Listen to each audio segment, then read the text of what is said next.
Hey, let's make lamb kofta tonight. Panko breadcrumb, parsley, brown cumin, garlic powder, onion powder, paprika, cinnamon, cumin spice. Don't forget salt and pepper. Yeah. And mix together. Don't be shy.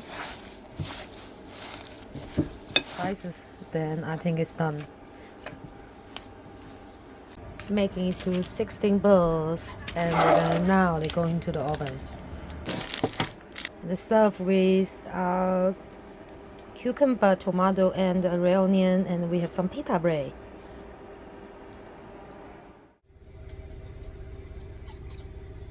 Are you happy with it? Thumbs up.